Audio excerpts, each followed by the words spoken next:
जय हिंद, वंदे मातरम।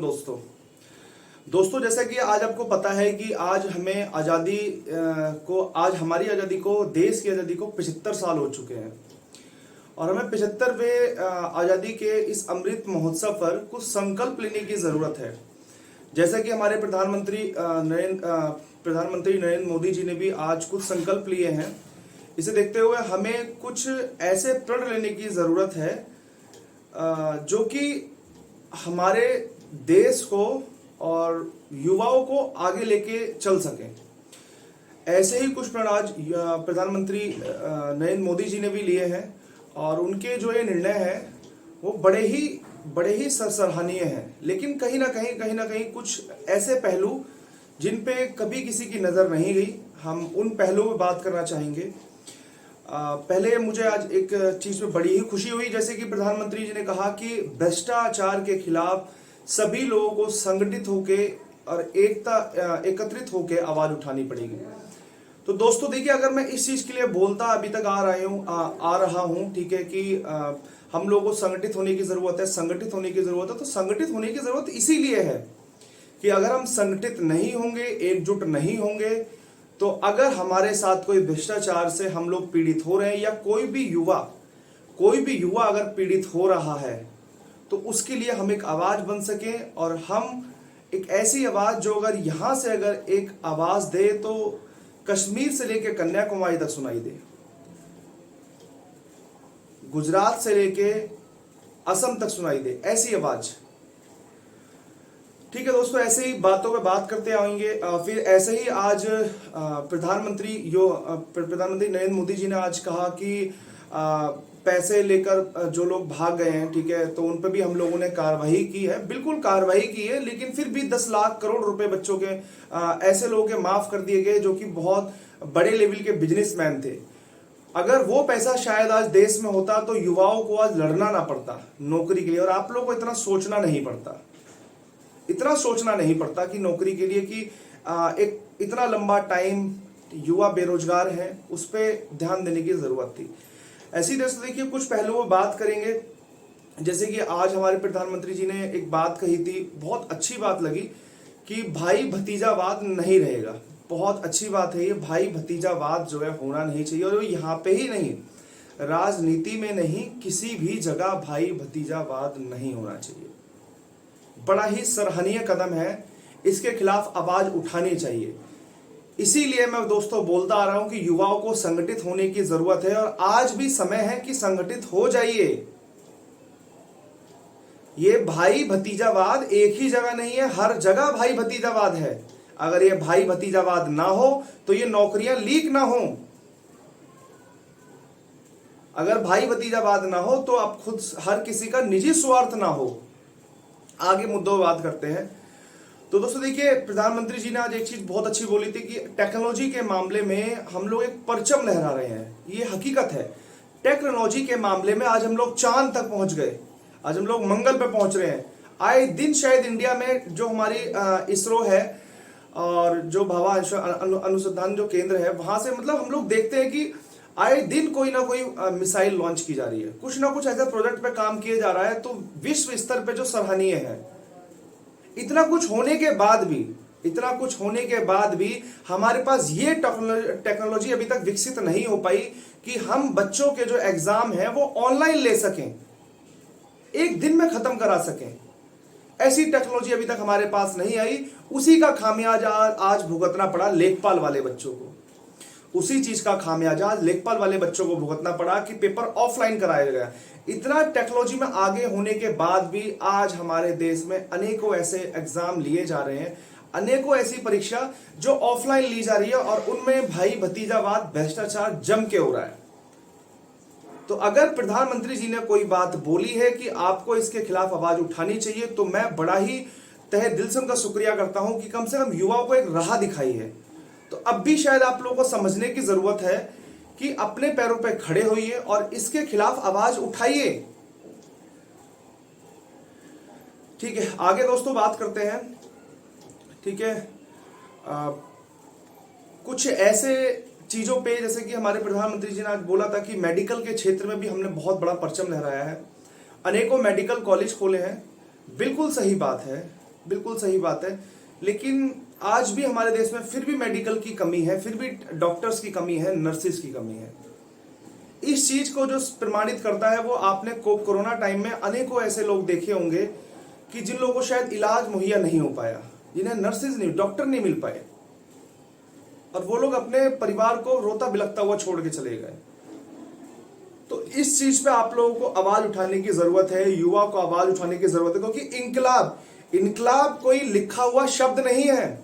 इनकलाब एक सोच है, एक दर्द है, एक पुकार है इनकलाब, जो कि दिल से उठनी चाहिए। इनकलाब का मतलब होता है परिवर्तन।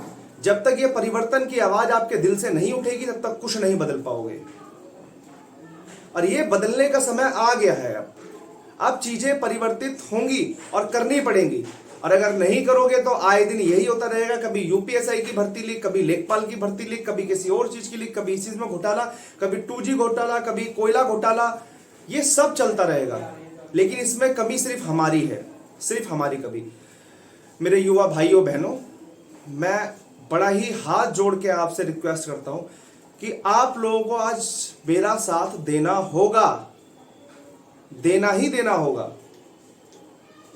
और आज अगर आप लोग साथ नहीं आते हो तो आने वाले समय में जो आने वाली जो पीढ़ियां है ना, वो इन्हीं चीजों के बीच में सिमट के रह जाएंगी। भाई भतीजावाद, भ्रष्टाचार, सिर्फ इन चीजों में निपट के रह जाएंगी। इतनी महंगाई की मार, ये मतलब बहुत सारे मुद्दे हैं। लेकिन आज मैं चाहता हूं कि अगर देश का युवा पढ़ा लिखा है तो उसे कहीं ना कहीं आवाज उठाने की जरूरत है, अपने विचार प्रस्तुत करने की जरूरत है।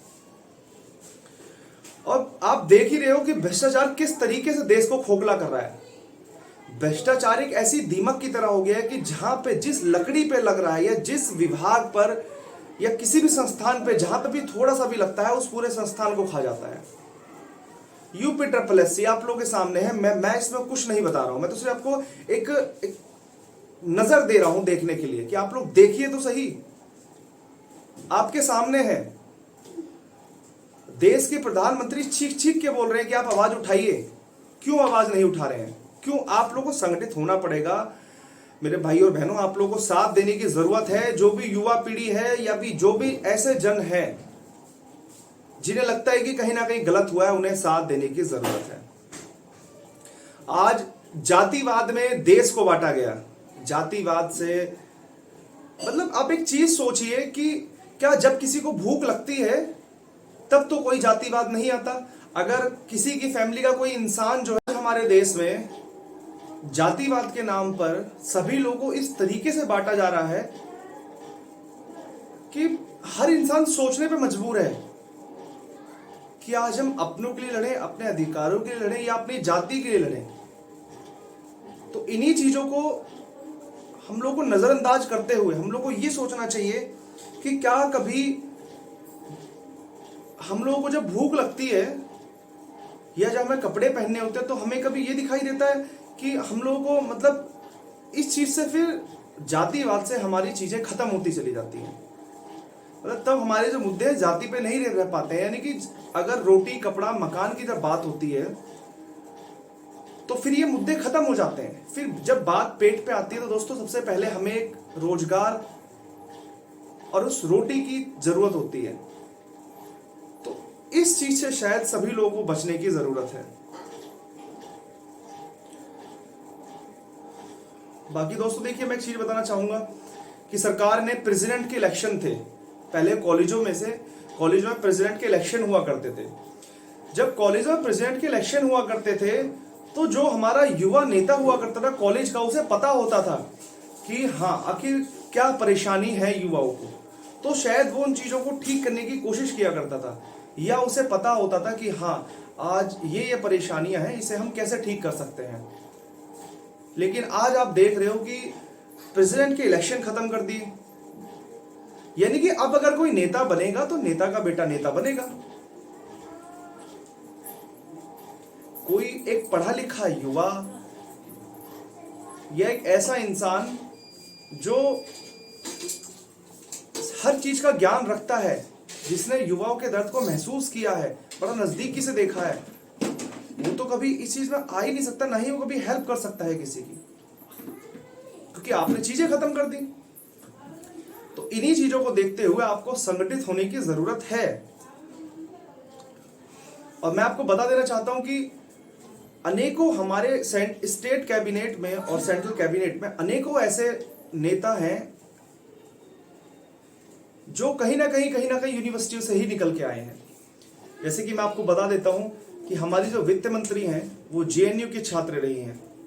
संबित पात्रा जी जो हैं बीजेपी के प्रवक्ता हैं, बहुत अच्छे प्रवक्ता हैं, तो वो भी कहीं ना कहीं जेएनयू के छात्र रहे हैं। हमारे उत्तर प्रदेश सरकार के डिप्टी सीएम जो है वो भी कहीं ना कहीं लखनऊ यूनिवर्सिटी के प्रेसिडेंट रहे हैं। लेकिन आने वाले समय के लिए आप लोगों ने इस प्रक्रिया को खत्म कर दिया। अगर युवा एक आवाज बन के उठता, ये कहीं ना कहीं अपने अधिकारों की मांग करता, तो उसे दबा दिया गया। बड़ा ही सोचने वाला विषय है। बाकी दोस्तों, मेडिकल के क्षेत्र में हम लोगों ने हकीकत में अपना परचम लहराया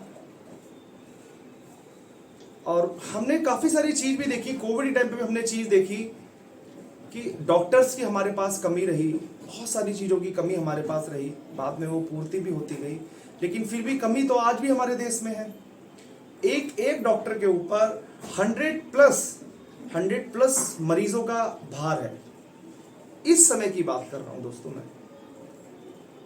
इस समय की।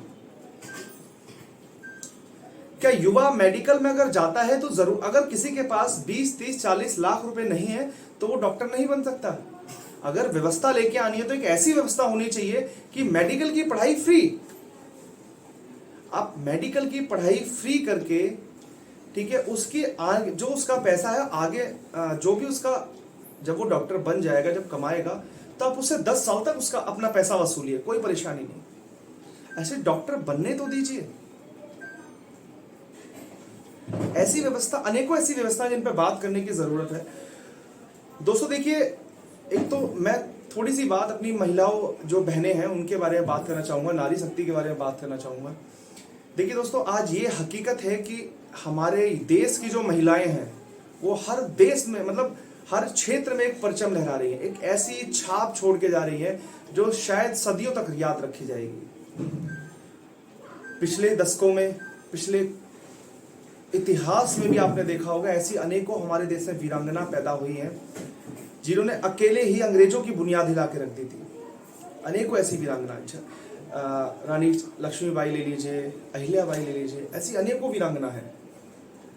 आज जो हमारे देश की महिलाएं हैं वो भी कहीं ना कहीं ऐसा ही जज्बा रखती है, लेकिन उनके जज्बे को, उनके दर्द को कुछ करना चाहती है, उसे दबा दिया जाता है। कैसे दबा दिया जाता है? अगर एक महिला आज 2 साल से तैयारी करती है कि मुझे एक दरोगा बनना है, मुझे एक अच्छा लेखपाल बनना है, या मुझे मेडिकल में जाना है,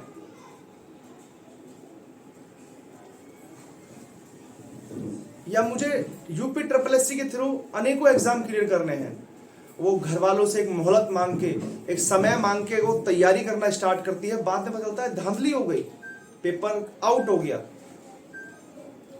वो अपने क्षेत्र में बहुत कुछ कर सकती थी, एक बड़ा कर सकती थी, लेकिन आगे क्या होता है? कुछ नहीं। कहीं ना कहीं वो मानसिक तनाव में जाकर अपनी जिंदगी को उसी जगह रोक देती है। और ऐसा महिलाओं के साथ भी, ऐसे अनेकों युवाओं के साथ भी हो रहा है। तो बड़ा ही सोचने वाला विषय है। और दोस्तों, जो मैं अब तक बोलता आ रहा हूं कि इनकलाब एक सोच नहीं है, एक शब्द नहीं है, एक पुकार नहीं है, एक आवाज नहीं है। इनकलाब परिवर्तन है, और यह परिवर्तन सबसे पहले सोच में आना चाहिए।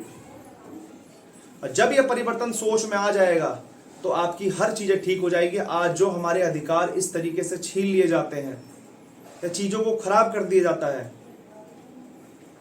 आज आप उन चीजों को सुधार सकते हैं, उसका जवाब मान सकते हैं। आज हमारे मेडिकल की व्यवस्था इतनी अच्छी हो गई है कि कोरोना के टाइम पे एक जो मरीजों के इक्विपमेंट थे, डॉक्टर मेडिकल लाइन के जो इक्विपमेंट होते हैं, वो बहुत हाई रेट पे बेचे गए थे। उसके लिए एक कमेटी बिठाई गई थी, SIT की जांच के लिए बिठाई गई थी कि सब पे कार्रवाई होगी। लेकिन SIT के नाम पे, उस जांच के नाम पे हमें क्या मिलता है? शून्य। बड़ी ही देख के मतलब एक कहते हैं दिल के अंदर एक मतलब अंदर मनोभाव में एक बड़ा विचार उत्पन्न होता है कि हकीकत में शायद हमारी यूपी गवर्नमेंट जो है बहुत अच्छा काम करती है, और इतना अच्छा काम करते हैं कि हमारे डिप्टी सीएम जो है वो मेडिकल में होने वाले तबादले को सभी लोगों के सामने उजागर कर देते हैं। ये किस तरीके से उसमें अनियमितता बरती जाती है। हमारे डिप्टी सीएम ब्रजेश पाठक जी, लेकिन जब उस पे कार्रवाई करते हुए एक एसआईटी गठित की जाती है और बोला जाता है कि इसकी इंक्वायरी होगी, तो उसके नाम पे क्या मिलता है? शून्य।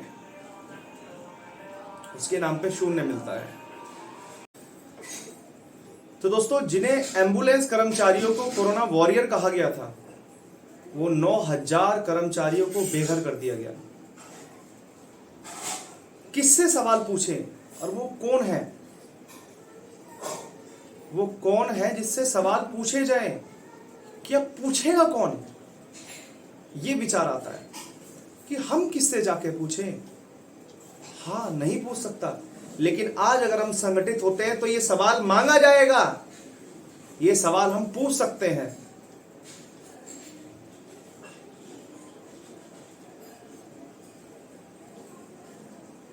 एक सिपाही रो रो के, अभी एक ऑडियो वायरल हो रही है, एक सिपाही रो रो के बता रहा है कि ये खाना जानवर नहीं खाएंगे, ये खाना हमें खाना पड़ रहा है, ये खाना हमें खाना पड़ रहा है। तो ये इनकलाब उसके दिल से पैदा हुआ था। उससे तो परेशानी हुई, लेकिन वो कितने सारे लोगों की खाने की व्यवस्था जो है, अनेकों सिपाहियों की खाने की जो व्यवस्था है, उन्हें शायद वो ठीक करके चला गया, और यह ठीक हो जाएगी। 2018 में सिपाहियों की भर्ती आने वाली थी, आज 2022 हो गया। क्या जो ओवर एज हो गए होंगे, अनेकों ऐसे छात्र होंगे जो पढ़ते पढ़ते बेचारे ओवर एज हो गए होंगे इंतजार में, क्या उनके लिए कोई सवाल पूछने वाला है? सवाल पूछा जा सकता है। अगर आप आज संगठित हो जाओ तो सवाल पूछा जा सकता है। आप खुद सवाल पूछ सकते हैं जब तक, अगर, लेकिन वो तभी होगा जब आप संगठित होंगे तब। दरोगा की भर्ती में आपने देखा होगा कि लगभग 80-85 दिन का धरना चला, इतना कुछ प्रोटेस्ट चला, लेकिन कोई सरकार के कान पे जूं नहीं रेंगी। उससे पिछले 2 सालों में जाते हैं तो अनेकों दरोगा थे, लगभग 40+ दरोगाओं ने नौकरी करते हुए रिजाइन दे दिया, क्योंकि शायद उन्हें छुट्टी के नाम पे 6-6 महीने 8-8 महीने छुट्टी नहीं दी जा रही थी। एक इंसान की जिंदगी होती है, परिवार होता है उसका, वो भी देखना होता है। और जब सवाल किया जाता है तब बोल दिया जाता है कि दरोगाओं की कमी है, काम का इतना दबाव है, हम छुट्टी नहीं दे सकते। अगर आप एक दरोगा से 4-4 दरोगाओं की ड्यूटी करा रहे हैं तो यानी कि दरोगा की कमी है। अगर कमी है तो आप नियुक्ति दीजिए, आप वैकेंसी निकालिए। वैकेंसी निकालते हैं आप 9,534, और उसमें जब पता चलता है कि इतने बड़े लेवल पे धांधली हो गई, कौन जवाब लेगा इस चीज का? जवाब ले सकते हो संगठित होकर, क्योंकि हर चीज के लिए कोर्ट नहीं जा सकते। और आज हमारे प्रधानमंत्री जी ने खुद कहा है कि भ्रष्टाचार के खिलाफ आवाज उठाइए, तो आप लोगों को आवाज उठानी पड़ेगी।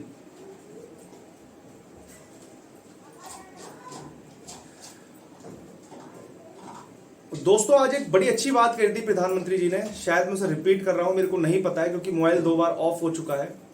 उन्होंने कहा था कि गुलामी का जो शब्द है, गुलामी हमारे देश में किसी के दिल दिमाग में नहीं रहनी चाहिए। मैं भी उस चीज को बोलता हूं। गुलामी ऐसा नहीं है कि आप शरीर से ही गुलाम हो, सबसे पहले आपकी मानसिकता गुलाम होती है। आपकी मानसिकता गुलाम होगी, फिर आपका शरीर गुलाम होगा, फिर आपके आने वाली पीढ़ी जो है वो गुलाम होगी। दोस्तों, उसी चीज को सोचते हुए इसी पे विचार करने की जरूरत है कि वो जो सोच है जो सबसे पहले मन में आती है उस गुलामी की उस सोच को हमें खत्म करना है। और गुलामी ऐसा ही नहीं कि गुलामी एक चीज की होती है, गुलामी इस बात की भी है कि आपके साथ अगर कुछ गलत हो रहा है तो आप उसे स्वीकार करते जा रहे हैं, ये भी एक गुलामी है। अगर किसी एग्जाम में धांधली हुई है, आपके साथ अन्याय हुआ है और आप उसे नजरअंदाज करते हैं, आप उसके खिलाफ आवाज नहीं उठा रहे हैं, तो ये भी एक गुलामी है। आवाज उठाने का ही नतीजा था कि आज हमारा देश आजाद हुआ। भगत सिंह, राजदेव, चंद्रशेखर आजाद, राजगुरु, अनेकों ऐसे क्रांतिकारी हुए जिन्होंने आवाज भी उठाई और इसमें इतना बढ़ चढ़ के योगदान लिया कि आज हमारा देश आजाद हो गया और वो हमेशा के लिए अमर हो गए। लेकिन ये इनकलाब किसके दिल में आएगा? प्रश्न तो ये उठता है।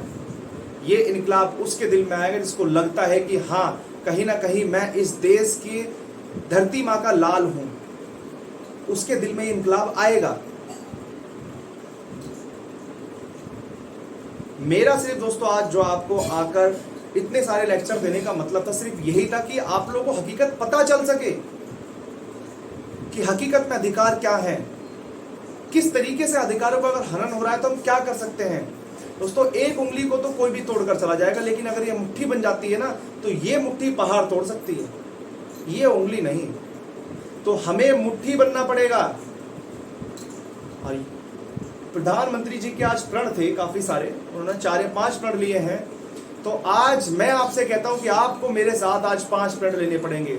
एक तो हमें एकजुट होना है, एकता के साथ एकजुटता, भ्रष्टाचार के खिलाफ एक साथ आवाज, अन्याय के खिलाफ आवाज उठेगी तो वो हमारा नैतिक कर्तव्य होगा। गुलामी जैसे शब्द या हमारी गलती नहीं है, सामने वाले की गलती है, तब भी उसे हम मान लेते हैं कि नहीं यार ठीक है जैसा है। तो ये गुलामी वाला जो शब्द है, ये हम लोग हर मानसिकता से निकाल के मानेंगे।